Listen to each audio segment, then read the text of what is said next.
Pandangan mahasiswa secara umum mengenai ekonomi Islam itu sangat sempit, terbatas pada bahwasanya mereka bertanya, ekonomi Islam itu isinya perbankan doang ya?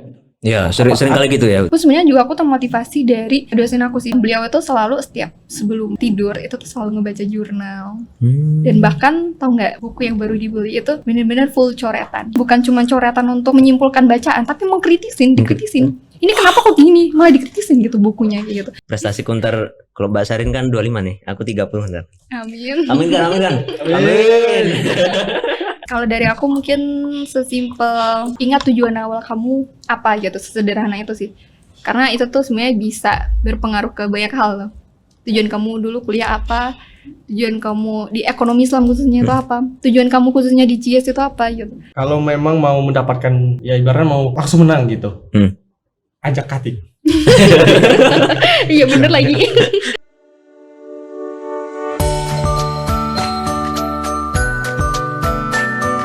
Assalamualaikum warahmatullahi wabarakatuh. Gimana nih kabarnya hari ini? Semoga bisa sehat selalu dan semangat selalu ya. Dan BTW selamat datang di podcast Clear X Ceria 2023.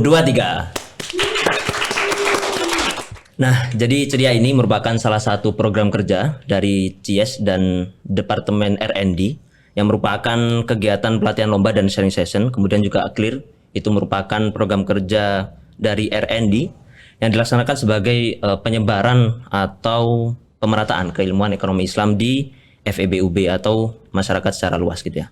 Dan sebelumnya kenalin, namaku Muhammad Sharif Fauzan, teman-teman bisa panggil aku Soleh. Aku dari Departemen Ilmu Ekonomi, Program Studi Ekonomi Islam Angkatan 2022. Dan alhamdulillah di CS ini aku sebagai staf dari Departemen Wealth Management. Pada episode kali ini kita sudah kedatangan dua narasumber yang merupakan juara dari kompetisi Temu Ilmiah Regional atau TEMIREK dan Temu Ilmiah Nasional. Dan kita juga akan sedikit membahas tentang potensi prestasi mahasiswa dan wawasan ekonomi Islam. Dan telah hadir bersama kita yang pertama ada Kak Fazil. Ini merupakan peraih juara 1 ya, juara 1 lomba Olimpiade Ekonomi Islam di TEMIREK kemarin. Di mana kemarin? Di Surabaya. Ya Surabaya. Oke, yang berikutnya juga hadir juara 2 KTI konseptual ya di Temilnas kemarin. Ada Kak Syahrin di sini. Nah, untuk mempersingkat waktu aja, jadi silahkan untuk para narasumber yang luar biasa ini bisa menyapa teman-teman yang ada di rumah dan sekaligus memperkenalkan diri. Perkenalkan, aku Muhammad Fazil sini, bisa dipanggil Fazil dari Departemen Ilmu Ekonomi, Prodi Ekonomi Islam. Aku sekarang menjadi staf Biro Sismik di CSFEBUB. Oke, kalau Kak Syahrin? Oke, halo teman-teman semua. Assalamualaikum warahmatullahi wabarakatuh. Kenalin, aku Viralvi Syahrin, biasa dipanggil Syahrin. Aku dari Departemen Ilmu Ekonomi, Fakultas Ekonomi dan Bisnis. Kalau di CES itu jabatannya jadi MVC di WM ya. Oke, selamat datang Kak Fazil dan Kak Syahrin ya, luar biasa. Gimana nih kabarnya hari ini? Udah siap belum untuk bersharing-sharing ke teman-teman di rumah? Insya Allah siap. Insya Allah siap. Oke, luar biasa. Semoga semangatnya bisa tertular nih ke teman-teman yang ada di rumah yang sedang menyimak.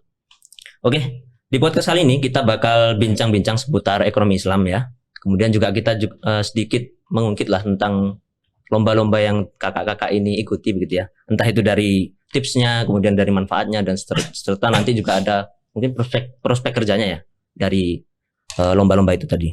Nah, mungkin kita langsung masuk aja ya ke pertanyaannya. Jadi sebelum kita bahas tentang prestasi nih, aku mau tanya dulu ke Kak Fazil dan Kak Syahrin. Ini terserah mau yang jawab siapa dulu, boleh Kak Fazil atau Kak Syahrin? Siapa dulu? Boleh Fazil. Fazil dulu. Oke, Kak Fazil dulu. Jadi mengenai sebenarnya ekonomi Islam itu apa sih? Dan bagaimana perkembangannya di Indonesia itu, ekonomi Islam?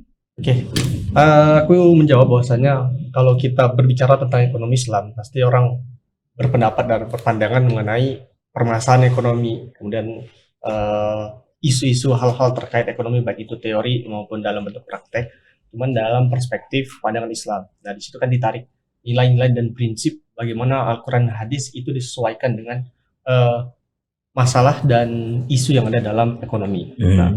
Tapi pada nyatanya konsep ekonomi Islam ini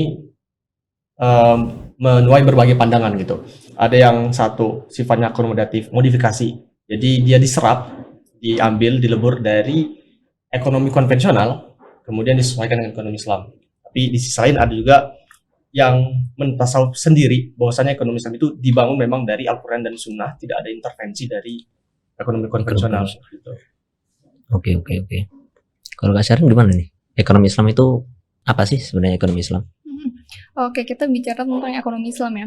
Kalau sebenarnya tuh konsep sederhana biar bisa dipahami oleh kalangan umum gitu ya. Sebenarnya ekonomi Islam itu suatu sistem ekonomi yang penerapannya itu memang berdasarkan dengan prinsip di dalam hukum Islam gitu. Yang tujuan utamanya tuh memang untuk mensejahterakan rakyat gitu, dan kesejahteraan yang dimaksud ini pun kesejahteraan yang seluruh golongan gitu, nggak yang golongan atas saja atau golongan bawah aja gitu. Dan itu kan sudah pasti sangat berbeda gitu ya konsepnya dengan ekonomi konvensional, yang dimana konvensional itu tujuan utamanya ya untuk meraih keuntungan yang sebesar-besarnya kayak gitu dengan berbagai cara gitu. Salah satunya dengan penerapan konsep riba kayak gitu, yang itu tuh sangat ditentang gitu ya dalam Islam gitu, karena emang dampaknya itu sangat merugikan golongan bawah kayak gitu. Mungkin itu secara sederhananya. Oke. Melihat perkembangan dari ekonomi Islam itu sendiri ya. Jadi bagaimana sih mahasiswa secara umum ya? Kita kan mahasiswa nih. Secara umum memandang ekonomi Islam itu. Dan kemudian apa sih urgensi kita sebagai mahasiswa untuk memahami ekonomi Islam itu sendiri? Pandangan mahasiswa secara umum mengenai ekonomi Islam itu sangat sempit gitu. Terbatas pada bahwasanya mereka bertanya, ekonomi Islam itu isinya perbankan doang ya? Ya, sering kali gitu ya, betul. Apa mereka nanya apa sih perbedaan perbankan syariah dan perbankan konvensional? Hanya di situ gitu. Mereka tidak bertanya terhadap hal-hal lain yang padahal ekonomi Islam itu seluas itu gitu. Bahkan konsep zakat, infak, sedekah dan wakaf itu masuk ke dalam ranahnya ekonomi Islam, walaupun bukan dari sisi hukum, tapi dari sisi pengembangan produk kontemporernya gitu. Oke. Oke, kalau dari aku tuh mungkin lebih ke dari keseharian gitu ya, ngelihat teman-teman seperti apa gitu ya terkait pandangannya terhadap ekonomi Islam. Sebenarnya kalau dari yang aku melihat nih, pengalaman aku itu bisa dikatakan ada dua kubu kayak gitu ya. Ada kubu yang memang dia itu bukan dari prodi ekonomi Islam ataupun lingkup ekonomi Islam, tapi dia itu saat berada di lingkungan teman-teman yang berada di prodi ataupun perkuliahan di ekonomi Islam, itu tuh dia memang berusaha untuk menggali lebih dalam gitu terkait dengan ekonomi Islam. Misalnya kekepoin gitu ya, kepoin terkait ekonomi Islam itu sebenarnya implementasinya tuh apa aja sih gitu.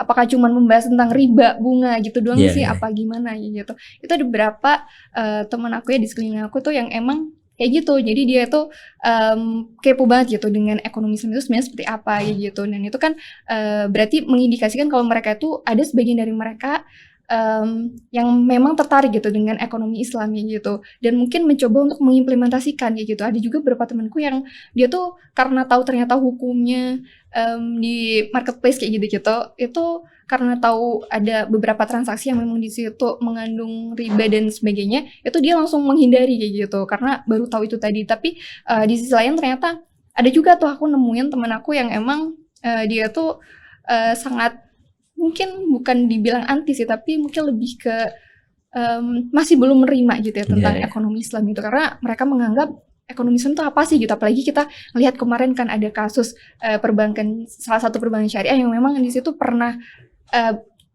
memiliki kendala kemarin itu ya. Nah itu akhirnya bikin mereka mikir kalau sebenarnya ekonomi Islam itu gak bagus dan sebagainya kayak gitu. Sistem keamanannya gak kuat kalau kita bicara tentang keuangan syariahnya kayak gitu. Jadi menurut aku tuh ada dua kubu yang memang dia tuh memang ada yang pengen untuk mengetahui lebih dalam tentang ekonomi Islam dari mahasiswa umum ya, dan juga ada yang memang mereka itu tahu tentang ekonomi Islam tapi dia mencoba untuk menolak hal tersebut ya gitu. Mungkin secara kasarnya seperti itu. Oke, tadi sampai ada dua kubu ya. Jadi yang memang mendalami dan masih mempertanyakan mengenai ekonomi Islam itu sendiri tadi. Dan ini juga aku bertanya-tanya sih tentang apa sih tantangan dan peluang kita sebagai mahasiswa itu dalam mempelajari atau ya tadi mengenai ekonomi Islam tadi. Apa sih peluang sama tantangannya itu apa? Untuk tantangan tersendiri ya ada banyak gitu. Pertama adalah sumber literasinya, sumber bacanya. Itu tidak luas dan masih minim gitu. Apabila kita ingin membuat jurnal, kemudian ingin melakukan penelitian, itu sulit untuk menemukan data-data dan sumber-sumber yang sesuai dengan penelitian kita. di sisi lain perkembangan ekonomi konvensional itu menggerus atau menjadi satu hambatan dari ekonomi Islam seperti itu. Kemudian yang kedua, tantangannya adalah pemanfaatan terhadap teknologi, pemanfaatan terhadap media untuk membranding atau mempromosi ekonomi Islam itu juga masih minim gitu. Sebenarnya udah banyak ya konten-konten atau video-video pembelajaran edukatif dan bentuknya juga udah kreatif gitu konten.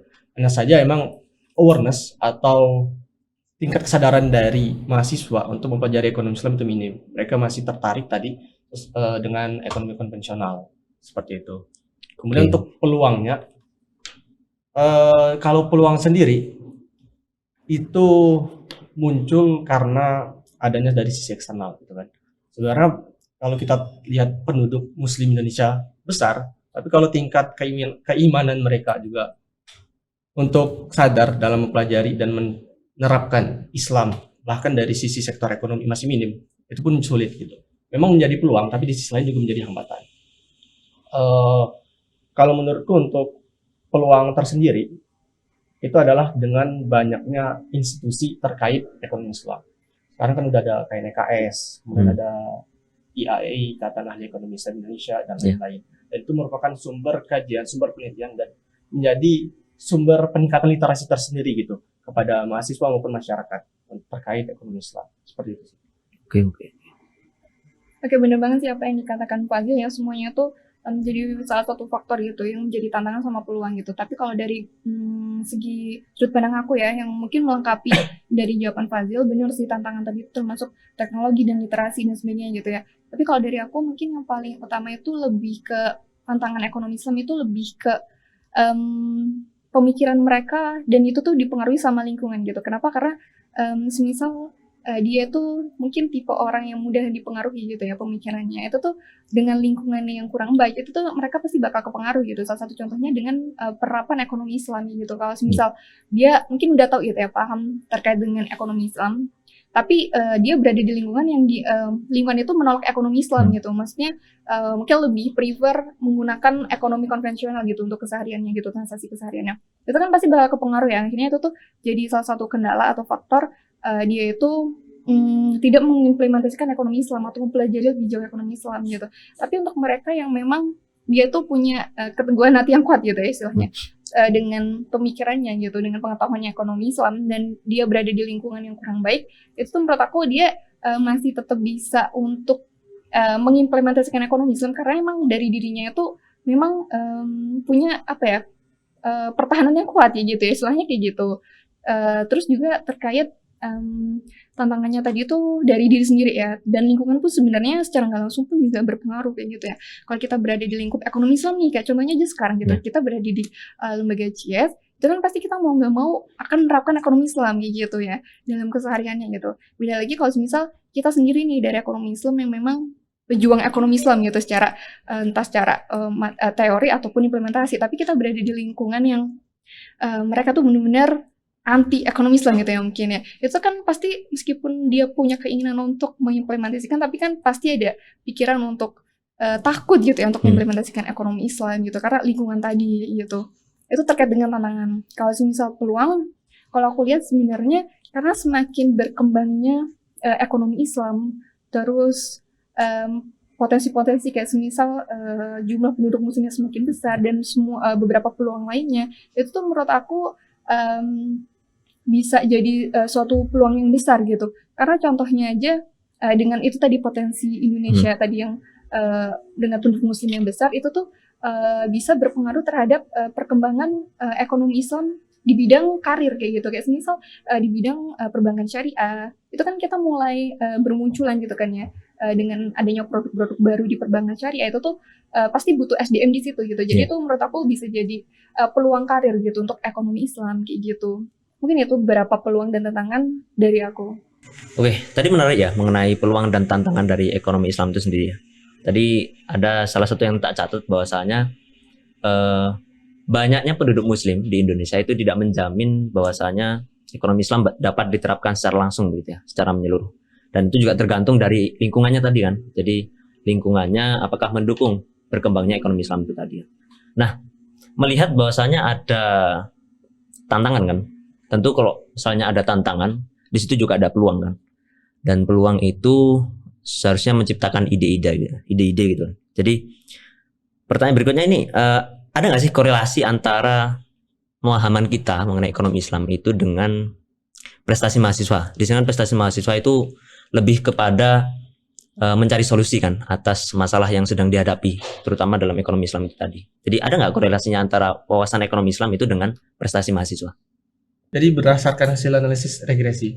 Enggak, canda. Jadi kalau kita lomba kan lomba sesuai dengan background kita kan, sesuai dengan concern kita. Aku sebagai mahasiswa ekonomi Islam bisa mencari lomba yang sesuai dengan ekonomi Islam, subtema dan temanya terkait dengan ekonomi syariah. Nah, di situ aku yang sering ikut lomba Olim, kemudian beberapa kali ikut lomba KTI dan SI, itu ketika ingin berprestasi, kita ingin lomba, memang perlu pemahaman lebih terkait ekonomi Islam gitu. Kita belajar secara dasarnya, secara teoritisnya di buku-buku. Kemudian untuk nanti kita juga belajar mengenai analisis dan isu-isu terkini, karena nanti bakal ada bentuk study case gitu dalam perlombaan.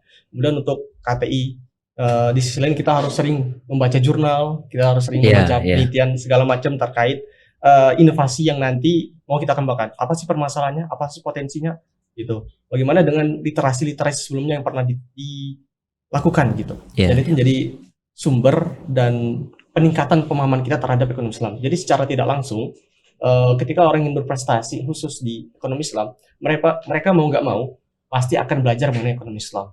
Gitu. Itu sih kalau dari aku.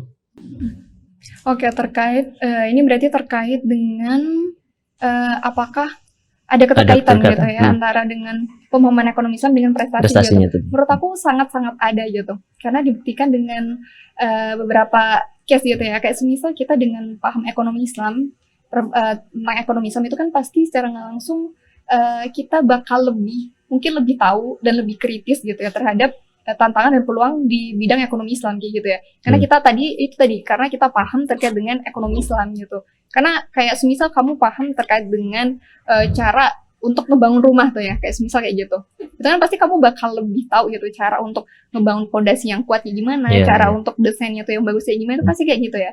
Nah, itu juga bisa kita tarik ke ekonomi Islam gitu. Semakin dia tahu tentang ekonomi Islam itu pasti dia daya kritisnya terus daya pemahamannya terkait ekonomi Islam itu pasti lebih ada gitu dibanding mereka yang tidak paham terkait ekonomi Islam atau maksudnya kurang paham terkait ekonomi Islam gitu. Nah, akhirnya dengan kita tahu terhadap pengkritisan terus dengan tahu tantangan dan peluangnya itu pasti kita muncul suatu ide kayak gitu ya. Ide untuk ini tuh harusnya kayak gini dengan mungkin prinsip atau konsep ekonomi Islam atau produk dari mungkin keuangan syariah gitu kayak gini tuh harusnya kayak gini, pasti kayak gitu ya. Kita semakin diajak untuk lebih kritis kayak gitu. Nah, itu tuh bisa mengarah ke pencapaian prestasi itu tadi dibuktikan dengan kayak semisal kita punya ide gitu ya, kita punya banyak ide itu kan dan dapat lingkungan yang bagus kayak semisal di CS gitu ya. Itu kan kita bisa terdorong untuk ikut lomba semisal kayak gitu ya.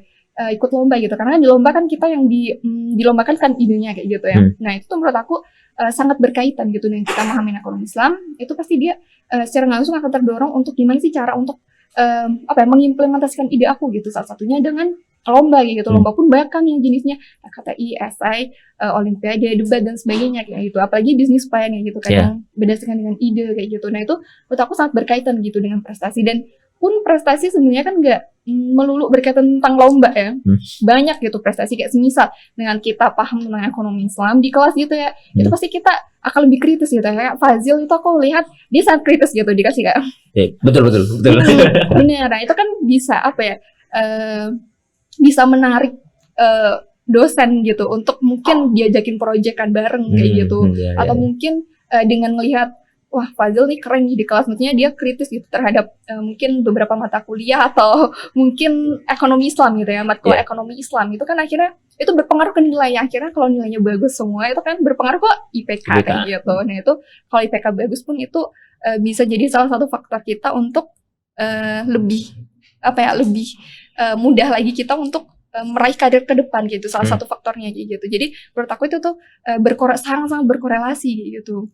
Pun kayak semisal kita dapat pas kita paham tentang ekonomi Islam, akhirnya kita berkompetisi, terus akhirnya ide kita itu sangat menarik ya, misal di bisnis plan kayak gitu, itu kan bisa menarik minat investor gitu ya, mungkin salah satunya tuh menarik minat investor untuk ngebantu si orang ini atau si anak ini tuh bisa mengimplementasikan idenya kayak gitu. Jadi menurut aku itu sangat-sangat berkorelasi gitu. Jadi itulah kenapa kita sangat penting, khususnya kita ya sebagai tim ekonomi Islam, prodi ekonomi Islam itu untuk selalu meningkatkan pemahaman terkait ekonomi Islam karena dampaknya yang besar gitu. Oke.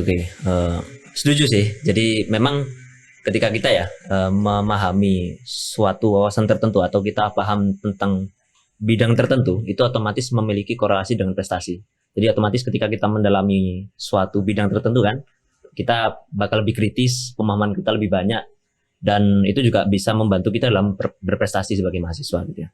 Nah, ini tadi aku sempat lihat-lihat juga ke CV-nya Kak Syahrin dan Kak Fazil nih. Jadi aku lihat tadi banyak banget prestasinya ya. Kak Syahrin tadi aku lihat 25 lebih lah prestasinya gitu ya.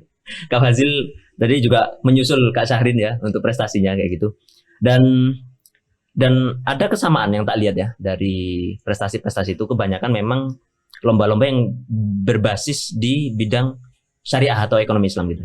Nah, apa sih yang mendorong Kak Fazil dan Kak Syahrin ini dalam berprestasi dalam bidang ekonomi Islam ini atau basisnya syariah ini? Bisa nanti Kak Syahrin dulu, baru Kak Fazil. Oke. Lebih ke ini sih, kalau aku yang pertama itu kenapa kok tertarik gitu ya dengan lomba-lomba yang berkaitan dengan ekonomi Islam atau syariah gitu. Karena yang pertama mungkin terdengar klise gitu ya, karena mungkin orang beranggapan ya apa sih gitu mungkin ya. Yang pertama itu lebih ke mencari keberkahan sih. Kenapa? Karena kita kan berada di prodi ekonomi Islam, itu kan pasti lomba-lomba ataupun ya perlombaan yang kita ikutin itu kan pasti bertujuan untuk mendakwakan ekonomi Islam ya. Maksudnya kita berusaha untuk memajukan ekonomi Islam, mengembangkan ekonomi Islam biar nggak kalah gitu ya istilahnya sama ekonomi konvensional gitu. Jadi dengan kita berusaha untuk berdakwah atau berjihad gitu ya di jalur kita berkompetisi untuk kemerdekaan ekonomi Islam lah gitu ya. Itu tuh menurut aku bisa secara nggak langsung tuh bisa meningkatkan, selain meningkatkan pemahaman kita gitu ya secara nggak langsung dengan perlombaan terhadap pengetahuan ekonomi Islam, tapi juga secara rohani itu kita ngerasa kayak oh ini ya peran kita sebagai pemuda gitu, peran kita sebagai mahasiswa gitu, khususnya mahasiswa ekonomi Islam gitu. Jihad kita tuh di sini ya kayak gitu. Yang pertama kayak gitu, satu keberkahan. Terus yang kedua itu kenapa kok ekonomi syariah? Itu karena mungkin lebih ke ini sih, karena emang ekonomi Islam itu kan salah satu prodi impian aku kan dari dulu gitu ya. Jadi karena udah mendapatkan ataupun alhamdulillah dapat rezeki di ekonomi Islam ini, itu tuh aku ngerasa kayak aku harus istilahnya balas budi nih gitu ya, dengan cara aku mencoba untuk menggaungkan ekonomi Islam gitu. Nah itu di bidangnya adalah di bidang yang mungkin aku kasih, salah satunya di beberapa perlombaan kayak gitu, mungkin kayak gitu. Nah yang terakhir itu mungkin lebih ke berkaitan sama yang pertama, itu lebih ke pengen memajukan ekonomi Islam di di takaran yang kita bisa kayak gitu. Kita kan nggak bisa membuat suatu kebijakan gitu ya, atau membuat sesuatu yang itu tuh memang bukan ranah kita gitu, karena kita di sini posisinya sebagai mahasiswa nih, sebagai mahasiswa ekonomi Islam, itu kita yang bisa kita lakukan itu ya kita manfaatkan kesempatan yang ada gitu, salah satunya dengan manfaatkan perlombaan kayak gitu, ataupun mungkin sebagai panitia untuk acara internasional nasional terkait dengan ekonomi Islam, seminar dan sebagainya gitu. Menurut aku itu sih kenapa kok aku tertarik ataupun sejauh ini selama 3 tahun lebih ini tuh berkecimpung di perlombaan syariah kayak gitu. Oke. Kalau Kak Fazil gimana? Sebenarnya jawabanku udah banyak dijawab sama Kak Syahrin, cuman aku tambahin beberapa perintilan-perintilannya gitu. Karena kita background ekonomi Islam, kita punya power di sana. Ya semestinya pun kita lomba dengan sesuai dengan bidang sama gitu. Kalau misalnya kita lomba bidang konvensional, apalagi bidang saintek gitu, itu kan bukannya porsi kita dan sulit untuk bisa mendakwakan ataupun merealisasikan ide kita yang sesuai dengan subtema dan tema yang ada di lomba-lomba di luar ekonomi Islam. Dan juri pun kurang tertarik gitu. Dan di sisi lain, dengan aku ikut lomba yang berbasis syariah, itu meningkatkan relasi aku, meningkatkan hubungan aku, sosial aku ya dengan orang-orang yang punya concern yang sama dengan ekonomi Islam. Kita kan lomba offline, kita kan lomba bertemu dengan lawan-lawan yang lain. Nah mereka pun tertarik gitu dengan ekonomi Islam. Mereka pun punya tujuan yang sama gitu dengan kita, ingin mendakwakan ekonomi Islam. Nah itu kan bisa menjadi salah satu eh, kunci kita atau bukan ya, lebih menjadi peningkatan relasi kita gitu pada orang-orang yang punya konsen dan tujuan yang sama. Jadi kayak belajar dengan mereka itu. Kalau aku lomba itu kan kadang bukan cuma lomba gitu kan. Kita kenalan dengan orang banyak. Kita bahkan terkadang kita diskusi gitu, diskusi tersendiri terkait wah ini ada isu apa nih, bahas gitu. Bahkan di malam sebelum awarding kita ngebahas terkait ekonomi Islam. Dan itu menurutku salah satu manfaat yang sangat besar kalau misalnya kita lomba dengan orang yang lawannya itu punya daya tarik yang sama terkait suatu hal seperti itu. Oke. Itu juga menarik ya. Jadi ternyata waktu lomba itu nggak cuma membahas tentang lomba aja gitu ya. Jadi memang membahas tentang diskusi ekonomi Islam juga terjadi di waktu lomba itu ya. Dan ini tadi juga sudah disampaikan bahwasanya ketika kita mengikuti lomba itu otomatis pemahaman kita tentang ekonomi Islam juga semakin meningkat gitu kan. Nah, aku sebelumnya mau tanya nih ke Kak Fazil sama Kak Syahrin ya. Ini biar teman-teman di rumah juga bisa tahu ya. Kalau Kak Fazil anak Kak Syahrin ini lebih banyak lombanya di mana sih? Bidang apa? KTI kah? Olimpiade kah? Business plan atau debat mungkin? Atau apa? Kalau aku lebih sering dan memang tertarik di Olimpiade Ekonomi Islam. Olimpiade ya. Kita belajar secara teoritis dulu, kemudian nanti kita belajar study case ya, kita menganalisis suatu permasalahan. Kemudian yang kedua, aku juga sering ikut lomba KTI. Cuman memang proporsinya lebih banyak Olimpiade seperti itu. Iya. Kalau Kak Syahrin gimana Kak? Oke, keren banget ya Fazil. Kalau aku tuh lebih ke ini sih. Selama hampir 3 tahun itu fokusnya tuh lebih ke kepenulisan gitu. Kenapa? Karena aku orangnya sebenarnya susah untuk ingat. Plus emang dari dulu tuh nggak suka aja gitu sama soal-soal yang ABC gitu. Aku pengen suka terhadap sesuatu yang mungkin itu butuh pengkritisan untuk berargumen kayak gitu. Jadi kenapa kok aku itu sukanya di bidang esai. Selain itu kemarin juga sempat beberapa kali Olimpiade. Cuman aku nggak ngerasa nyaman di situ. Cuman emang karena emang pencarian tim, maksudnya anggota dalam satu tim itu bagus gitu. Jadi kayak kita tuh saling melengkapi gitu. Jadi mungkin ada yang fokus untuk yang pilihan gandanya, ada yang fokus untuk study case-nya gitu. Dan debat juga sih itu mungkin 3 bidang. Oh, sampai 3 bidang ya. Aku berapa ya, Pak? Aku berapa? 4. 10 ya sih. 4 bidang, 4 semua. Oke. Aduh. Ini harus nyusulin segera nih. Oke lah Mbak ya. Aku prestasi kunter kalau Mbak Sarin kan 25 nih. Aku 30 ntar. Amin. Amin kan? Amin. Oke. Ini pertanyaan berikutnya. Ini memang kita masuk ke ranah perlombaan gitu ya. Jadi ini juga banyak dialami oleh mahasiswa gitu ya. Ketika mereka itu punya inovasi banyak dan bisa jadi mereka juga sudah tuliskan dalam sebuah karya tulis ilmiah atau dalam esai gitu ya. Dan mereka ini mengalami kendala yaitu sulit mengimplementasikan idenya tadi. Entah itu karena kekurangan biaya atau karena berbagai hal tertentu berupa tim dan sebagainya. Nah itu gimana sih caranya kita menghadapi hal itu biar agar inovasi kita ini nggak hanya berhenti berupa ide saja gitu. Itu gimana caranya? Oke, aku izin jawab ya. Jadi sependek pengetahuanku, kalau ingin kita merealisasikan ide kita butuh pendanaan kan, kita butuh biaya, kita butuh fasilitas, sarana dan semacamnya. Itu memang sangat sulit gitu. Karena nyatanya tidak banyak institusi, tidak banyak lembaga yang bisa mendukung inovasi yang masih awang, masih belum nampak nih, belum kelihatan nih prospeknya ke depan bagaimana gitu. Cuman memang di beberapa perlombaan itu ternyata ada yang hadiahnya bukan berupa hadiah uang tunai, tapi berupa pembiayaan, bantuan dana, bantuan sarana prasarana, bahkan bantuan sampai ke ahlinya untuk mengembangkan ide dan inovasi yang kita miliki. Tapi itu biasanya disediakan atau dilakukan oleh institusi dari pemerintah gitu, lembaga-lembaga formal. OJK tuh pernah membuat perlombaan terkait inovasi keuangan terbaru. Kemudian Pertamina BUMN itu pernah membuat perlombaan yang kalau menang terkait ini ya sumber daya terbarukan gitu. Tapi sekaligus alat-alatnya. Nah kalau ada yang menang itu nanti dibantu pembiayaan dan mereka bakal magang di Pertamina. Nah itu merupakan suatu bentuk ini ya, bagaimana realisasi ide. Cuman memang sulit gitu untuk mencari dan mewujudkan ide-ide kita. Bahkan Iya.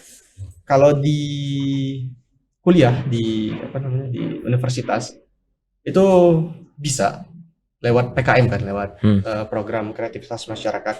Cuman kekurangannya ya waktu di ranah setelah selesai menang, idenya udah agak kepakai lagi. Walaupun memang ada bentuk realisasinya gitu ke Iya, iya, masyarakat, iya, tapi betul. ternyata kontinuitasnya, keberlanjutannya masih kurang gitu. Itu merupakan bentuk sih kalau dari aku. Mungkin selanjutnya dari Kak Sari. Oke, sebenarnya jawaban Fazil itu udah menjawab jawaban aku juga ya gitu ya. Mungkin sedikit tambahan, sebenarnya ini jawabannya hampir nggak realistis sih, tapi mungkin bisa dicoba gitu. Sebenarnya kalau misal pertanyaannya tuh lebih ke pengimplementasian ide gitu ya. Jadi ngewujudin ide dari karya tulis gitu ya maksudnya. Iya, Itu betul. mungkin lebih ke kita, ya itu tadi ya, ini tuh sebenarnya nggak realistis, cuman mungkin bisa dicoba gitu. Dengan cara kita ikut sebanyak-banyaknya perlombaan, karena di Universitas Brawijaya itu kan kita bisa ngajuin reward ya. Oh. Nah di situ mungkin dengan kita ikut lomba internasional ya, karena mungkin itu nominalnya lebih Besar besar gitu.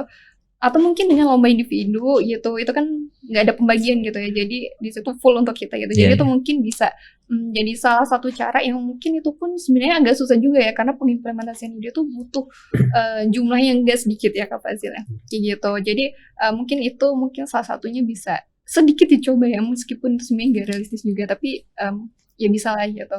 Nah itu dengan cara kita ngajuin ke rektorat gitu, yang cairnya tuh dua kali dalam setahun gitu.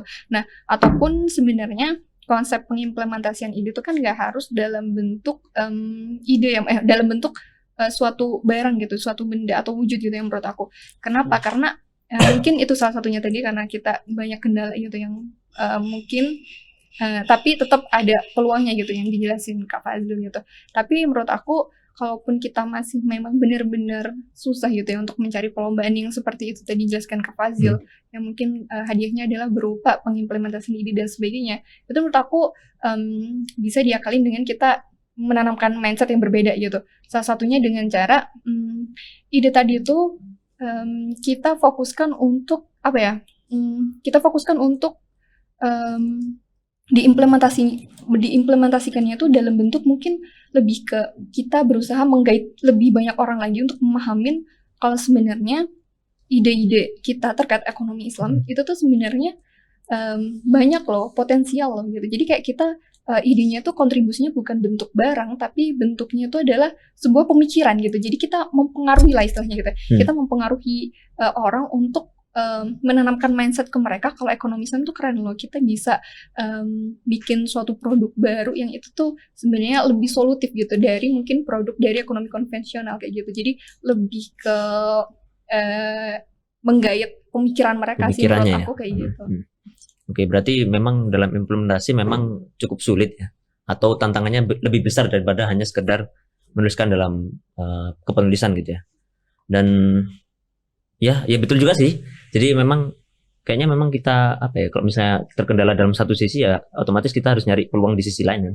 Jadi kita mempengaruhi pemikirannya mereka gitu ya. Oke, tadi juga sudah disampaikan juga mengenai dukungan dari Universitas Brawijaya untuk teman-teman yang berlomba gitu ya. Dan aku mau tanya sih, dukungan UB atau kampus ya selain tadi ya berupa dana itu apa sih dalam pelaksanaan teman-teman ketika lomba ini? Izin jawab lagi, kalau selain dari bentuk dukungan, kita pun harus effort ya. Sebenarnya bukan kita ikut lomba tiba-tiba bantuan datang, bukan kayak gitu. Kita pun butuh effort gitu. Ke univ, ke dosen-dosennya, ke staff-staffnya terkait bantuan pendanaan, maupun kita butuh mereka dosen-dosen misalnya untuk memperbaiki, untuk mereview hasil karya kita gitu. Itu kan kita butuh bantuan mereka. Nah, dan itu pun kita effort. Kita cari waktu luang mereka, kita yang sediakan tempatnya, kita yang sediakan link Zoom-nya gitu. Dan itu kita harus nunggu lagi apakah memang benar-benar masuk, apakah memang benar-benar bisa. Nah, di sisi lain kalau untuk bantuan lomba itu biasanya kalau di lomba-lomba ekis itu sama seperti lomba-lomba lain. Cuman kalau lomba seperti dikti dari kementerian gitu yang sifatnya dari institusi pemerintah perannya tinggi gitu loh. Nah itu biasa Univ lebih mudah untuk membantu. Bahkan disediakan tersendiri dari Univ gitu. Sampai ke pendanaan, sampai ke transportasi. Iya. Oke, bener banget yang katakan Fazil. Berarti kamu emang sering ini ya, konsultasi ke dosen gitu ya? Kalau aku sih kadang-kadang mengikut teman aja. Oh gitu. Kalau aku kayaknya hampir nggak pernah sih gitu. Karena apa ya, dulu tuh mungkin lebih ketakut dan mungkin karena online gitu. Jadi kayak agak susah gitu hubungin dosen. Karena enakan tuh kan enakan ini ya, maksudnya konsultasi secara langsung gitu. Iya, betul, gitu. betul. Mungkin kalau dari aku tuh bantuan yang sejauh ini aku tahu itu lebih ke ini sih.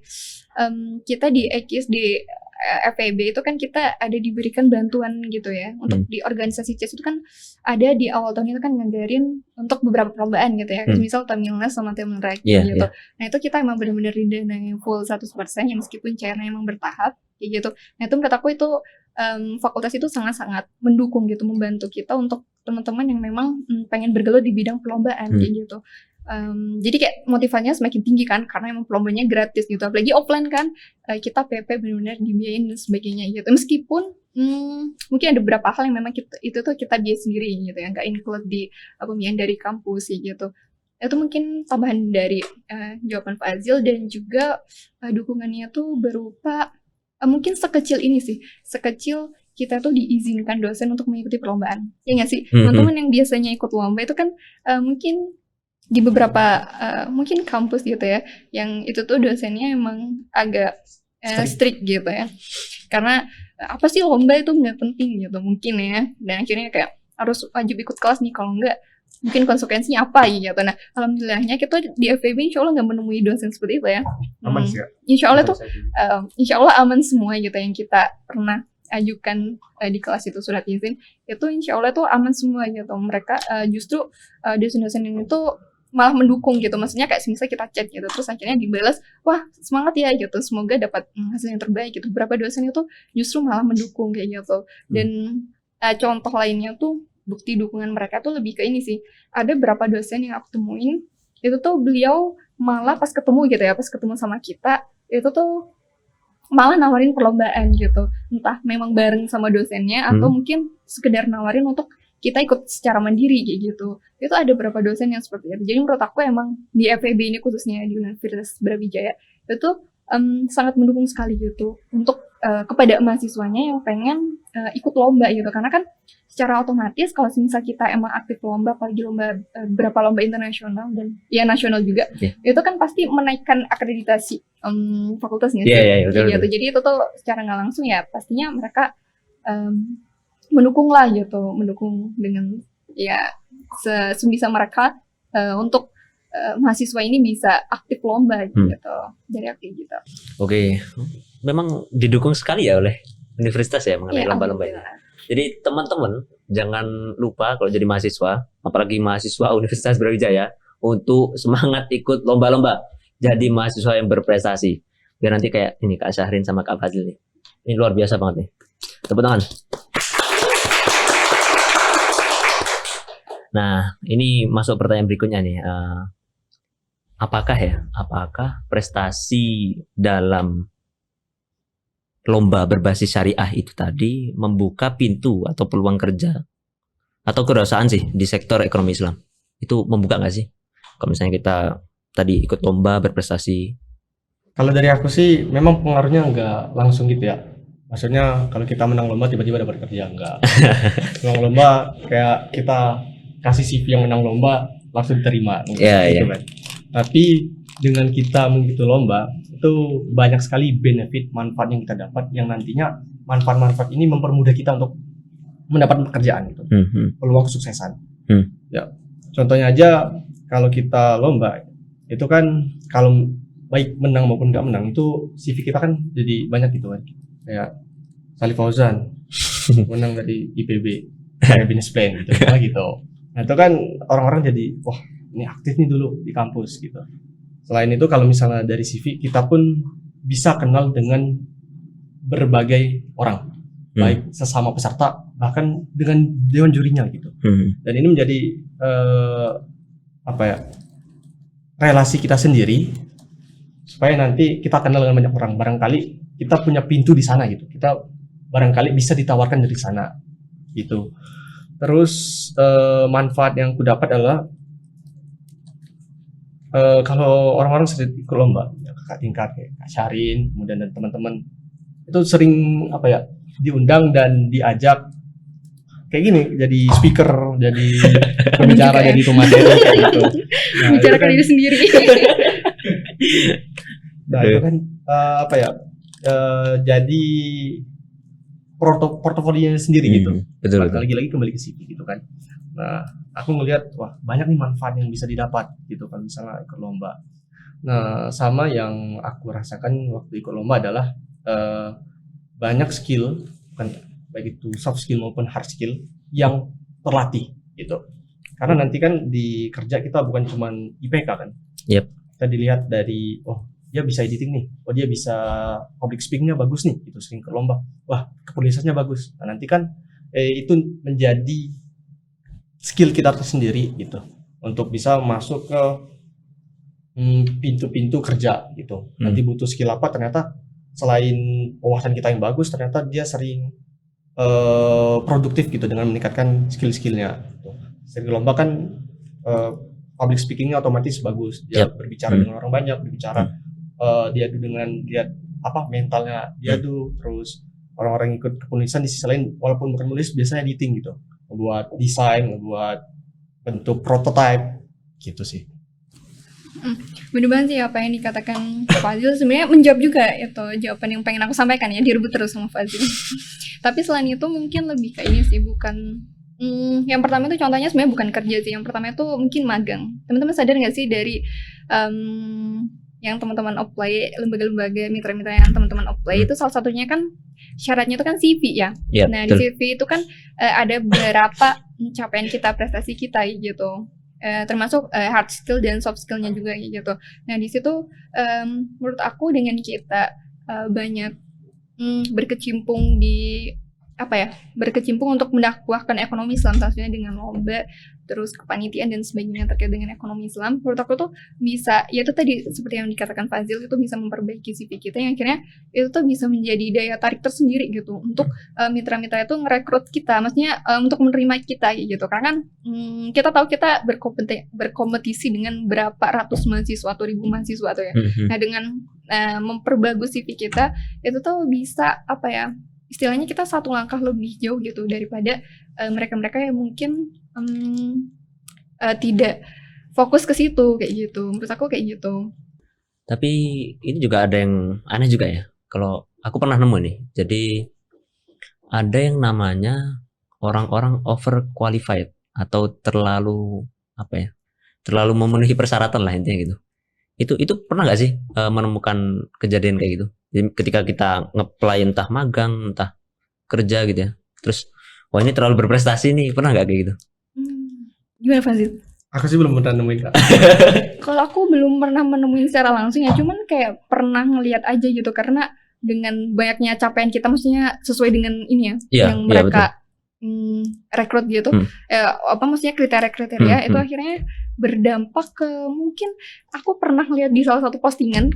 Ya meskipun itu nggak tahu ya kevalidannya gitu, itu tuh malah bikin perusahaan itu malah nggak menerima dia gitu, karena mungkin karena terlalu tinggi, mungkin dia takutnya mungkin ekspektasinya ke perusahaan tersebut terlalu tinggi dan sebagainya, itu akhirnya dia nggak dilolosin gitu. Nah itu mungkin aku nggak tahu sih itu berita yang hoax atau beneran gitu, tapi sempat pernah lihat. Iya sih. Ya aku juga sempat ini waktu itu tanyain ke guruku waktu itu. Jadi pendapatnya mengenai overqualified itu. Terus guruku juga ngomong, kok ada ya overqualified itu kan aneh juga kan. Tapi kalau misalnya ada pun ya aneh, emang aneh. Kayak gitu. Aneh aja kalau ada overqualified itu. Terus ini Kak Fazil sama Kak Syahrin kan kemarin berpengalaman nih di Temilnas sama Temilrek ya. Atau Kak Fazil di Temilnas juga apa enggak? Temilnas juga. Ikut juga. Oke. Kak Syahrin di Temilnas saja. Alhamdulillah kemarin Temilrek ikut. Temilrek juga ikut tahun juga. pertama. Oh, tahun pertama yang ya. Aku aja nggak ikut ya. Kamu belum lahir, enggak ya? Udah ya. Aku belum ikut. OTW lah tahun depan. Temilrek aku. Ya Allah. Bisa nih ceritain pengalaman apa sih yang didapat di, kalau Kak Fazil mungkin bisa ceritain di Temilreknya karena juara satunya itu luar biasa kan. Terus Kak Syahrinnya juga bisa cerita di Temilnasnya itu gimana sih pengalaman waktu lomba itu.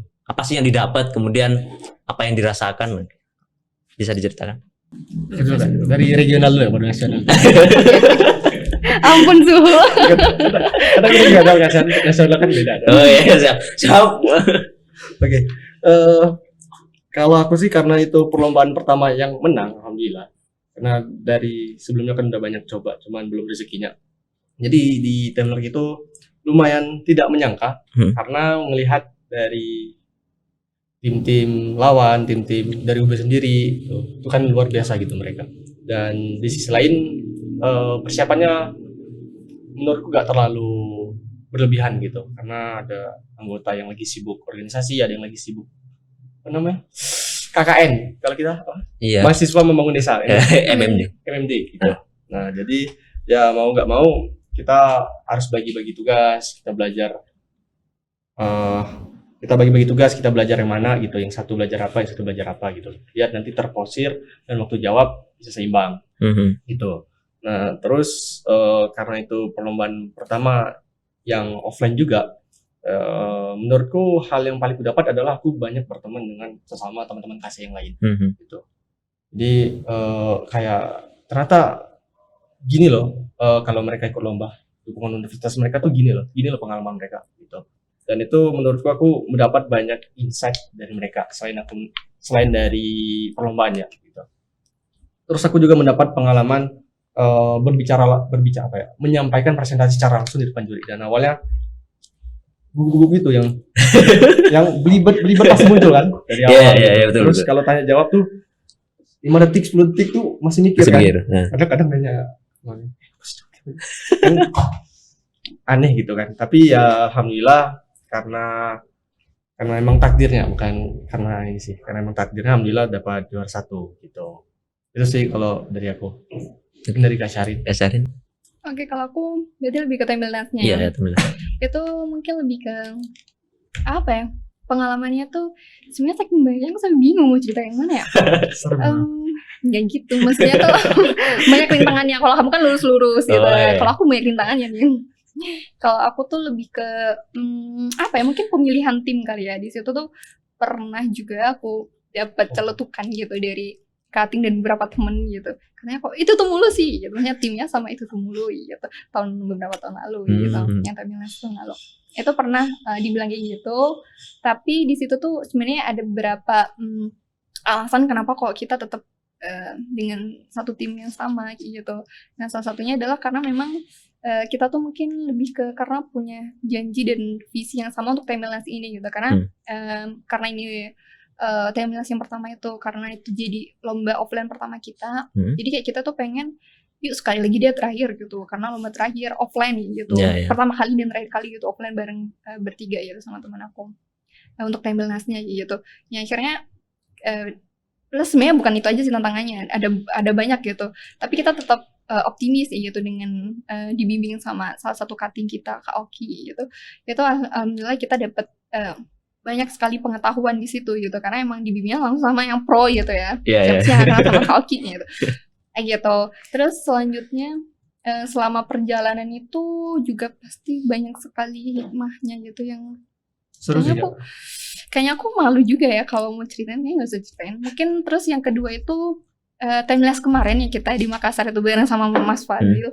Itu kemarin lebih ke apa ya, cerita yang bisa di-sharingkan. Ketinggalan pesawat itu nggak? Oh iya bener, ketinggalan pesawat emang boleh ya kita ceritakan ya. Ya karena kita memang ketinggalan pesawat. Iya ketinggalan pesawat. Plus aku 2 kali sih berangkat pulang tuh ketinggalan. Oh iya. Astagfirullahaladzim. Iya bener, kamu ketinggalan pesawat enggak? Orang person. Oh gitu. Oh dia ini ada berlomba gitu. Jadi Oh pulang iya. dulu gitu. Oh iya, waktu itu ikut Sahati itu ya? Iya saat ya. Hati di Undip ya? Iya juara semua lagi ya. Keren luar banget biasa kan? ini, luar biasa. Keren banget. Kalau aku di Makassar kemarin tuh dapat banyak sekali hikmah, dan itu tadi aku bingung juga mau ceritain itu yang bagian mana. Nah, mungkin di bagian kemarin itu bentar ya. Bagian apa ya? Kemarin tuh Tamilas aku satu tim sama Mas Dai. Oh iya, Dai sama si Hamdan gitu. Sampai lupa, astagfirullahaladzim, maaf ya Hamdan sama Dai kalau nonton. Mungkin lebih ke ini sih, mereka itu kan bener-bener baru kenal banget gitu. Apalagi aku kenal sosok mereka itu, ekspektasi aku tuh mereka pendiam, kaku, Ya, dan ternyata dan sebagainya gitu. Ternyata mereka sangat kocak kayak gitu. Jadi kayak bikin aku ngerasa, alhamdulillah nyaman banget nih berkolaborasi sama mereka gitu. Dan pun dengan mereka tuh aku belajar banyak banget sih sama itu kan, apalagi berada di bawah tingkat aku ya, maksudnya angkatan gitu di ekisnya gitu. Jadi kayak aku dapat banyak banget perspektif dari mereka, apalagi mereka kan jauh lebih banyak ikut perlombaan offline ya daripada aku gitu, karena masih berapa kali aku waktu itu kayak gitu. Dan mungkin apa lagi ya, tadi tuh aku keinget tapi tiba-tiba lupa lagi, apa ya Zile? kapal udah mau diceritain nggak di kapal? Jangan, itu kita bawa-bawa merek kapal nanti bahaya ya. Oh, jangan. Jangan kayak Jangan gitu. di sini. Mungkin lebih ke ini sih, skill yang bisa kita peroleh gitu ya. Sebenarnya awalnya tuh aku dulu tuh sangat pemalu dan nggak percaya diri pun sampai sekarang sebenarnya. Dulu pun sama sebenarnya. Fadil aja ngomongnya belibet nggak sih? Enggak ya, enggak. Oh enggak, beda. Tadi ngomong awalnya belibet sih waktu presentasi di tempat gitu. itu. Sama sih sebenarnya, aku juga kayak gitu. Aku sangat belibet dan dulu tuh aku ingat banget waktu Tamil Rex sih. Itu kan sama Koki Kovel ya. Nah itu tuh aku benar-benar baca full text. Semua yang aku presentasiin tuh full text, bahkan jawaban pertanyaan tuh aku full text gitu. Jadi kayak aku ngerasa oke, nggak apa-apa, mungkin skill yang tumbuh saat itu adalah kepercayaan diri mungkin ya. Gitu. Mungkin public speaking-nya masih belum gitu, karena benar-benar full text gitu. Nah tapi alhamdulillahnya karena beberapa perlombaan setelahnya itu tuh bisa lepas teks gitu, bahkan saat presentasi dan tanya jawab pun itu benar-benar tanpa teks gitu. Itu menurut aku suatu pencapaian yang luar biasa bagi aku gitu, karena dulu aku adalah seseorang yang sangat-sangat pemalu dan nggak bisa tampil di depan umum gitu. Mungkin itu sih. Memang banyak sekali ya kalau misalnya kita ikut lomba, entah itu dari pengalaman, entah itu skill tadi yang didapatkan. Juga tadi menarik juga ya, jadi dulunya ternyata Mbak Syahrin ini orangnya pemalu loh. Sampai sekarang sih. Gak yakin aku. Masa iya sih? Masa iya? Tadi ngomongnya sampai bacanya full text ya, full text, baca full gitu. Ya, tapi bisa gini kan luar biasa nih. Aduh. Makanya jangan lupa untuk aktif lomba di CS ya toh. Iya, harus aktif lomba. Iya, kamu juga nggak sih? Iya. Jangan mau doang, tapi bentar lagi menyusul. Kayak tunggu ya. Iya, siap. Ini ditagih habis ini. Oke, ini masuk pertanyaan berikutnya. Jadi gimana sih tips sukses untuk mengikuti perlombaan? Jadi khususnya perlombaan yang berbasis syariah ya, ekonomi Islam gitu. Ini bisa dari berbagai bidang, entah itu olimpiade tadi ya, KTI, esai atau debat mungkin. Silakan. Nah, kalau dari aku sih ini sesuai pengalamanku ya. Karena aku awal-awal juga sering ke lomba, cuman ya masih belum kedapatan untuk juara. Kalau memang mau mendapatkan, kan ya ibaratnya mau langsung menang gitu, ajak Katik. Iya bener lagi. Nah, itu tuh ya peluang untuk menangnya kan besar karena dari sisi pengalaman dia, dari sisi skill dia itu kan sudah terlatih gitu dalam mengikuti perlombaan. Dan di sisi lain kalau kita lomba dengan kakak tingkat itu banyak hal yang kita dapat gitu. Selama kita belajar, bukan cuma numpang menang ya. Selama kita belajar, kita ngambil ternyata gini loh penulisan yang baik. Ternyata gini loh kalau lagi public speaking gitu. Gini loh tips and trik waktu tanya jawab dan lain-lain. Nah, itu menurutku salah satu tips yang sangat ampuh kalau kita ingin mempelajari banyak hal supaya lebih cepat gitu menangnya. Dengan tingkat. Kemudian yang kedua, kalau misalnya sudah dapat banyak dari tingkat, ya mandirilah lagi gitu. Kita mencoba untuk keluar dari zona nyaman gitu. Ajak teman-teman yang memang sesuai, punya prinsip yang sama, cari tim yang benar-benar solid gitu, yang saling melengkapi. Itu kalau menurutku. Iya. Oke, sebenarnya kurang lebih udah dijawab sama Kak Fazil gitu ya, terkait gimana tips untuk bisa meraih juara perlombaan gitu. Mungkin kalau dari aku sebenarnya udah kejawab semua sih, mungkin lebih ke ini sih, kolaborasi satu tim itu gitu, karena kan kalau misalnya kita ikut satu tim itu pasti kan butuh berapa anggota tuh ya, biasanya kan 3 ya, kalau misalnya essay gitu tuh kan 3 olimpiade gitu. Nah menurut aku tuh kita butuh skill yang namanya skill apa ya, yang bisa kita tuh ngelihat potensi orang tersebut itu nggak sama dengan kita, maksudnya tuh saling melengkapi gitu. Ada yang mungkin dalam hal olimpiade ya mungkin ya, itu tuh kita harus selektif gitu memilih partner kita, salah satunya mungkin dari segi mereka siapa aja sih mereka yang di situ jago dalam mengingat gitu, menghafal gitu, karena itu dibutuhkan saat kita pilihan ganda gitu, saling melengkapi lah gitu. Terus kemudian yang kedua, siapa sih mereka itu yang jago dalam hal presentasi dan kritis gitu, kritis terhadap penyelesaian permasalahan, karena kan di Olimpiade itu di akhir itu kan ada study case ya. Nah di situ kan dibutuhkan daya kritis tuh. Kalau misal cuma nginget doang, maksudnya dia itu kelebihannya mengingat aja, maksudnya teoritis aja gitu tanpa yang skill pengkritisan gitu, critical thinking. Menurut aku itu agak berat gitu. Meskipun sebenarnya bisa aja gitu ya, karena kan kita bisa improve bareng-bareng kayak gitu kan. Tapi menurut aku kalau misal kita kata Kak Fazil pengen langsung juara, itu mungkin salah satu tips yang bisa diterapkan gitu. Dan itu pun tips dari itu sebenarnya tips turun-temurun sih dari Katin itu sebenarnya kayak gitu. Itu mungkin salah satunya. Dan yang kedua mungkin lebih ke tipsnya adalah kalau misal saya atau business plan ya, kita gimana cara kita menghadirkan ide yang berbeda gitu. Selain berbeda, itu pun juga lebih dalam lagi gitu loh, detail lagi gitu konsep ide kita gitu, nggak cuman kasarannya, tapi kita benar-benar sampai kayak semisal kita ngasih prototipenya, terus kita kasih gambaran timeline ke depan pengembangan semisal aplikasi gitu ya. Nah pengembangan aplikasi ke depannya tuh seperti apa gitu. Jadi kan itu bikin juri tuh makin mikir, wih berarti nih orang tuh beneran pengen mengimplementasikan ide ini, maksudnya paham banget dengan ide ini gitu, karena dia benar-benar memahami sampai jangka panjangnya gitu, nggak cuma ide yang kasarannya doang, gambaran umum doang, tapi benar-benar sampai jangka panjangnya kayak gitu. Kemudian yang terakhir yang mungkin dari aku tuh tips untuk ngeraih juara gitu ya, sebenarnya lebih ke ini sih, kita tahan banting karena mungkin kalau Kak Fazil sekali lomba langsung menang, tapi kalau salah ya.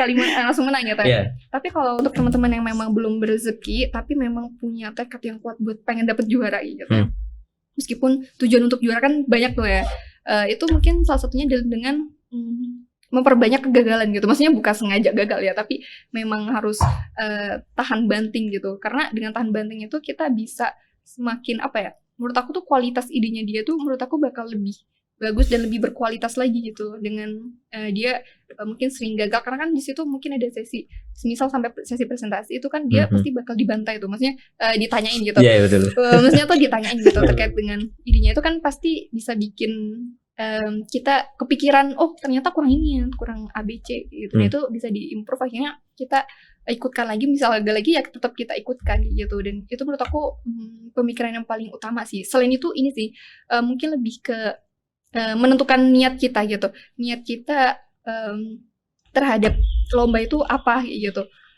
Mungkin ada beberapa orang yang memang niatnya tuh pengen juara gitu ya, tapi kan jangan sampai kita tuh fokusnya tuh hanya juara aja gitu, karena menurut aku kalau cuma fokusnya juara tanpa memperdulikan kualitas itu kan sama aja gitu ya, sama aja gitu, cuman pengen hasilnya doang, padahal yang paling penting itu kan di prosesnya gitu kan. Juara itu sebenarnya kan hadiahnya aja gitu, kita kan nyari ilmunya tuh kan selama di prosesnya gitu. Jadi menurut aku tata niat dulu, tanamkan dalam hati, kalau semisal kalah juga alhamdulillah, kalau menang juga malah alhamdulillah kayak gitu, karena bisa aja dengan kamu mungkin menang itu malah berdampak buruk ke kamu, kayak semisal bisa jadi lebih sombong, maksudnya ngerasa diri lebih bagus dari yang lain kayak gitu. Itu kan dampaknya kan buruk gitu ya.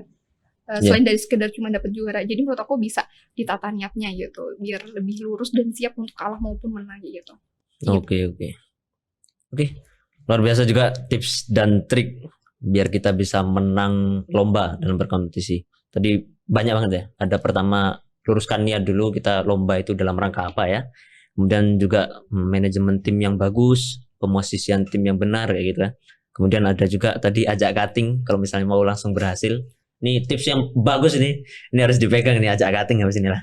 Oke, kemudian ada juga ide yang berbeda, kemudian terakhir juga ada juara itu anggaplah sebagai hadiah lah. Tapi memang yang terpenting adalah prosesnya. Tapi namanya kompetisi ya, kalau nggak menang juga eman gitu. Iya betul. Oke. Ini aku mau tanya satu lagi sebenarnya. Satu ini memang di luar dari pertanyaan yang disediakan gitu ya. Aku ini lebih personal ya ke Kak Fazil ya. Jadi aku tuh lihat ya Kak Fazil itu waktu kita jalan makan siang waktu itu, aku lihat tiba-tiba Fazil tuh duduk ya, ini piring makannya, terus dia duduk, terus buka kalau nggak salah Menq apa ya, Menq bab berapa gitu. Terus aku tanya, Fazil, kamu belajar itu setiap hari dah? Iya katanya setiap hari gitu, setiap hari. Terus kamu ngabisin satu bab apa? Berapa kali itu? Katanya satu bab itu 1 bulan gitu ya. Iya betul gak? Atau itu sebagai salah satu tips menang lomba apa gimana? Ya, Kayak itu gitu. karena pengen baca buku aja emang. Oh gitu. Jadi bukan melulu lomba ya. Oh ya. Jadi kita emang daripada otakku dibiarkan kosong nih. Jadi Masya aku isi aja dengan, walaupun nggak banyak yang diingat, tapi setidaknya ada beberapa manfaat yang aku dapat dari baca buku. Selain bukan cuma mengingat wawasan ya, Iya. kayak meningkatkan kefokusan gitu, kemudian meningkatkan daya analisis juga gitu sih. Kalau Kak Sarin gimana nih cara meningkatkan kemampuan atau wawasannya dalam pemahaman ekonomi Islam? Kalau Kak Fazil tadi kan belajar setiap hari gitu. Kalau Kak Sarin apa? Karena aku ngerasa gini ya. Aku sebagai mahasiswa ekonomi Islam, aku ngerasa kayak di kampus itu belajar ekonomi Islam tuh kurang gitu. Kayak kita seharusnya bisa mendapatkan lebih dari ini, tapi entah di mana, entah itu di luar kampus atau di mana. Kalau Kak Sarin gimana caranya menambah wawasan itu tadi? Oke, sebenarnya aku nggak serajin Fazil ya, karena emang sejujurnya keren banget sih. Aku juga pernah menjumpai Fazil waktu di kapal, orang-orang pada tepar, pada tidur semua, pada mungkin ngobrol ya buat bonding. Dia tuh benar-benar fokus baca buku, padahal di situ tuh di depannya kan kita deket sama kantinnya. Orangnya tuh pada berjajar semua tuh, kan di situ pasti riuh ya di ruangan itu tuh, dia masih fokus untuk membaca buku. Misalnya keren banget emang Fazil, perlu dicontoh banget ya Fazil ini. Gitu. Mungkin kalau dari aku, cara untuk meningkatin pemahaman ekonomi Islam pastinya salah satunya adalah dengan membaca gitu, karena membaca adalah jendela dunia. Gitu.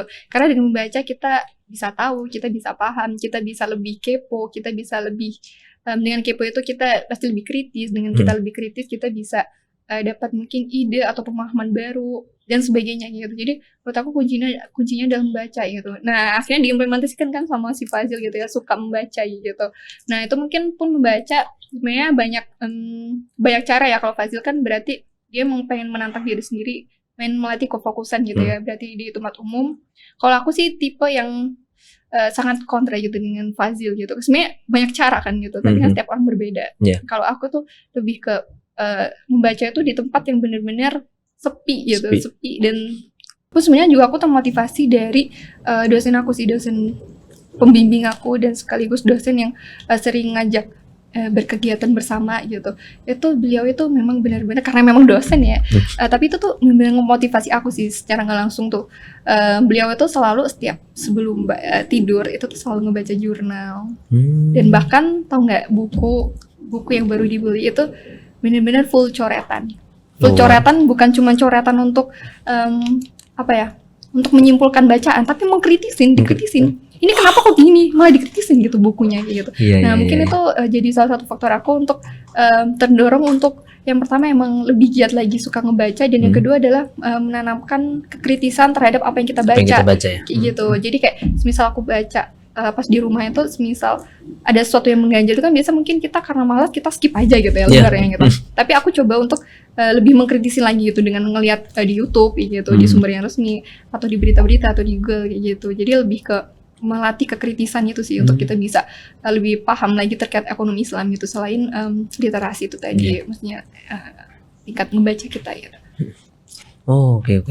Luar biasa sekali ya. Jadi memang teman-teman, kalau misalnya teman-teman mau jadi mahasiswa yang berprestasi ya, salah satu yang perlu teman-teman tingkatkan adalah kemampuan literasi. Literasi itu kan nggak cuma dalam membaca kan ya. Jadi entah itu membaca, entah itu menonton video, entah itu mengamati lingkungan ya, dan sebagainya, itu juga termasuk dalam bentuk literasi. Nah itu memang harus teman-teman kita sebagai mahasiswa harus meningkatkan kemampuan literasi itu tadi. Dan itu juga disebutkan dalam, kalau nggak salah waktu itu World Economic Forum menyebutkan ada kurang lebih 10 skill yang itu dapat membantu kita ya, yang perlu kita miliki di era saat ini. Ya itu salah satunya adalah kemampuan literasi itu tadi. Jadi semangat berliterasi. Oke. Nggak kerasa ya ini teman-teman, ini sudah sampai ke penghujung acara kita, podcast kita Clear X Ceria. Dan sebelum kita akhir ini, aku pengen minta ke Kak Fazil sama Kak Syahrin untuk memberikan closing statement, entah itu berupa motivasi atau pesan atau bahasanya nilai-nilai yang teman-teman bawa atau kakak-kakak bawa yang harus dimiliki oleh teman-teman yang sedang menonton saat ini, kayak gitu. Bisa dari Kak Fazil atau Kak Syarin? Dari Kak Syahrin dulu deh. Masih mikir. Sama lagi sebenarnya. Ada nggak sih pihak ketiga gitu ya? Oke, dari moderator dulu ya. Boleh. Closing enggak lah, enggak bisa lah. Kan narasumbernya. Kalau dari aku mungkin sesimpel ingat tujuan awal kamu apa gitu, sesederhana itu sih. Karena itu tuh sebenarnya bisa berpengaruh ke banyak hal loh. Tujuan kamu dulu kuliah apa, tujuan kamu di ekonomi Islam khususnya itu apa, tujuan kamu khususnya di CS itu apa gitu. Nah, coba kamu lihat kembali tujuan awal kamu itu apakah sudah dalam proses perwujudan, apakah atau bahkan sudah terwujud atau bahkan kamu lintas jalur nih, maksudnya dalam hal lintas jalur tuh maksudnya mungkin negatif gitu ya, arahnya tuh negatif, jadi kayak semisal malah lebih mas-masan dan sebagainya gitu, nggak yang lintas jalur yang sebenarnya sama untuk tujuan yang sama tapi mungkin cara yang berbeda, bukan kayak gitu, maksudnya yang negatif. Nah, apakah kayak gitu atau seperti apa gitu. Jadi menurut aku dengan kita ngelihat tujuan awal kita nih, tujuan awal kita untuk berdakwah, untuk berada di CS khususnya gitu, itu tuh bisa ngebawa kita untuk lebih semangat lagi, untuk lebih bisa berkontribusi lagi gitu, untuk bisa memperbaiki niat kita lagi gitu. Kayak semisal kita sekarang berada di tempat yang itu tuh ternyata nggak sesuai sama impian kita gitu. Nah, itu kan pasti banyak konflik tuh di situ ya, di pikiran kita ya, apakah kita pengen lanjut dan sebagainya gitu. Nah, menurut aku dengan kita coba merefleksikan diri gitu terkait dengan tujuan hidup kita, itu menurut aku bisa bikin kita bangkit gitu. Maksud aku bangkit itu nggak yang meninggalkan tempat tersebut ataupun bidang tersebut secara tidak bertanggung jawab, tapi justru kebalikannya, secara bertanggung jawab kayak gitu. Kayak semisal kita tidak merasa nyaman berada di tempat tersebut ataupun kegiatan tersebut, itu ya kita secara bertanggung jawab untuk menyelesaikan hal tersebut ya. Semisal kayak sesederhana kita semisal berkompetisi ya, itu kalau semisal kita nggak nyaman ya kita bilang kayak gitu, ataupun di organisasi kalau kita nggak nyaman ya kita bilang kayak gitu, nggak yang langsung kita menghindari amanah tersebut gitu, karena kan amanah itu kan butuh pertanggungjawaban ya gitu. Jadi kita harus bijak gitu ya dalam menentukan apa yang sudah kita putuskan gitu kan, karena kan setiap keputusan itu pasti ada konsekuensinya ya, jadi kita harus siap gitu sama konsekuensinya kayak gitu. Oke, luar biasa. Kalau Kak Fazil? Sedikit aja, bahwasanya ada satu kata-kata yang menarik, kalimat yang menarik.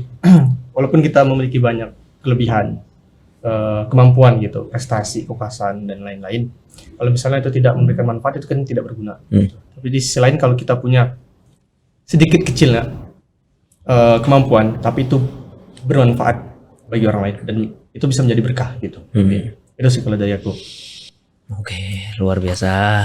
Memang kalau misalnya kita berkumpul dengan orang-orang yang positif itu ya, itu kita mendapatkan insight-insight baru dan kita menambah entah itu dari wawasan, entah itu motivasi dan sebagainya.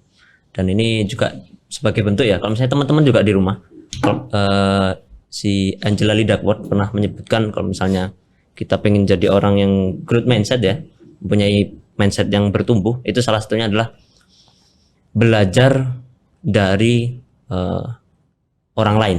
Jadi kesuksesan orang lain. Jadi kesuksesan orang lain itu kita pelajari dan kita tangkap insight-insightnya, apa yang mereka miliki dan sebagainya itu tadi. Dan keren banget nih motivasi dari kakak-kakak kita pada kali ini, ada Kak Fazil dan Kak Syahrin. Juga tadi disampaikan mengenai tips and trick agar kita bisa menang lomba pastinya ya. Dan itu insya Allah membuat teman-teman yang ada di rumah nggak ragu lagi nih. Teman-teman harus segera menjadi mahasiswa yang berprestasi dengan mengikuti banyak lomba gitu ya. Oke. Dan nggak kerasa kita sampai pada penghujung podcast Clear X Ceria 2023 kali ini. Dan sebenarnya masih banyak sih yang pengen aku gali ya dari narasumber kita pada kali ini, tapi karena memang keterbatasan waktu kita nggak bisa menggali lebih dalam. Tapi terima kasih kepada teman-teman yang sudah menyimak dari awal hingga akhir. Kemudian terima kasih juga kepada narasumber yang sudah hadir, Kak Fazil dan Kak Syahrin. Terima kasih banyak.